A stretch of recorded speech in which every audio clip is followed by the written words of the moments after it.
page turners, welcome back to the channel. I'm Matthew, the man with a hat who reads. And today we are looking back at the first half of the year. It's hard to believe we're halfway through the year already. It's incredible when you think about it. It seems like we were just starting the new year here not that long ago. So it's pretty cool. But I just wanted to do a video kind of looking back over them first 6 months, kind of share my favorite reads of the year so far. I'm not ranking them. I'm not doing anything like that because who knows where these books will end up at the end of the year.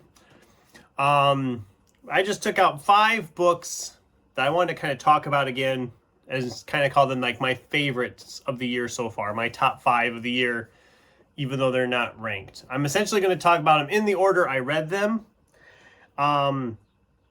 You're going to notice a trend with some of these because a couple of these kind of fit into the same category. And there have been other 5-star reads that I've really liked. I just kind of was like, these are the 5 right now that would be my books of the year. If I had to make the list right now, these would be my 5. So that's just this video is. And yeah, we're going to talk about these right now in the order of which I read them, because we're not ranking them. Although this one, the first one we're going to talk about, was back in January. The Only Plane in the Sky by Garrett M. Graff. I'll put a picture over here. This was an ebook from the library. I think Farah at Bookstalgic listened to the audiobook last year. That's what kind of turned my attention to it. This is an oral history of 9/11. All of us who were alive during 9/11 remember where we were when 9/11 happened. And this book was just so good. It details everything that happened that day from multiple points of view, which is what I love about oral histories anyway. And there's times where you don't want to keep reading, but you also do. You don't want to read because it's very heavy. It's a very heavy read. And there was stuff that happened that I don't even remember them talking about that much. So it was very, very powerful of a read. I mean, you're getting insights from people who were in the towers, who worked in the towers and got out before they came down. People who were barely out or were saved from the rubble. From people on the streets and in neighboring buildings. And it's mind-blowing. It was just mind-blowing and really brings it back into focus in your mind about a day that a lot of us will never forget. Very powerful read. I really don't see another nonfiction title topping it this year for me. I don't see how that's going to happen with the nonfiction I've kind of got on my plans. I could be wrong, but it's not even close right now. That would easily be the #1 for nonfiction for the year for me on reads. And I would guess that it will remain there. John Connolly's The Book of Lost Things. I think this was an April read, if I remember correctly. Wasn't sure what to expect from this. I had read John Connolly once before with his book He, which is also amazing. If you've never read that, you should definitely read that, especially if you're a Laurel and Hardy fan. We're getting off track. We're talking about The Book of Lost Things. It sounded very much like any other number of stories I'd read before. You have a kid, doesn't feel like his parents his stepmother likes him, and feels like he's been betrayed by his father. There's a younger baby on the way, and he's just like, nobody wants me here, and he runs away. I mean, we've heard that story 100 times. As a matter of fact, I watched a movie, The Boy and the Heron, which felt very similar at times in the setup of that movie to the setup of this book. But my God, this was amazing. It was very much a deconstruction of fairy tales. If you're a fairy tale person, you will love this book. Or at least I think you'll love this book, because it just very much kind of looks into these fairy tales and kind of their dark origins. And it kind of takes twists on them. And it feels very much like a deconstruction while also telling a fantasy story that feels like it's been told 100 times before, but also feels really fresh in some weird way. I loved this a lot more than I expected to. I know there's a sequel. I haven't picked it up yet, but someday I will. I just really enjoyed this much more than I expected to.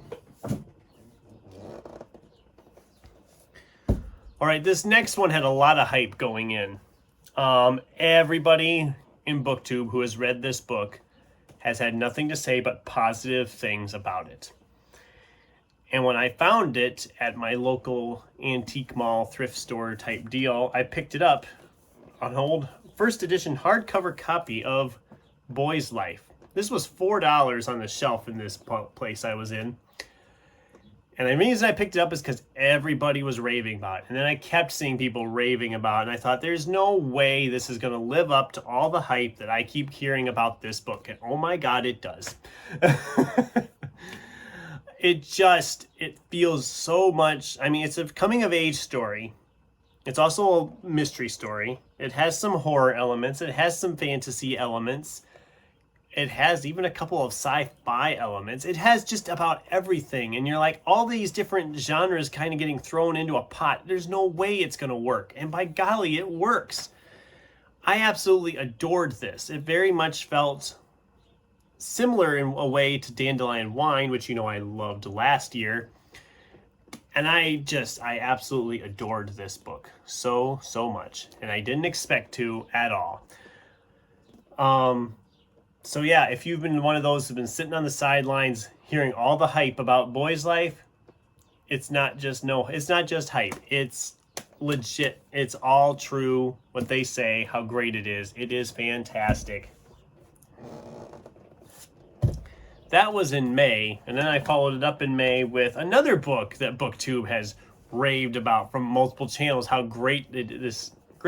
And I'm like, again, it can't live up to the hype, but Michael J. Sullivan's Theft of Swords does really live up to its hype. I loved these two main characters of Royce and Hadrian. I loved the world building. I love that we don't have tons of exposition at the beginning. We're just kind of feeding it out as we go along. I love that. That's amazing and a good way to do it. I really liked this. As thick as this tome is, I flew through this pretty quickly. And I was really enjoying it. And I have the second book now, thanks to my wonderful girlfriend who gave it to me as a birthday gift, that I'm going to have to be cracking open here soon. Might wait till August.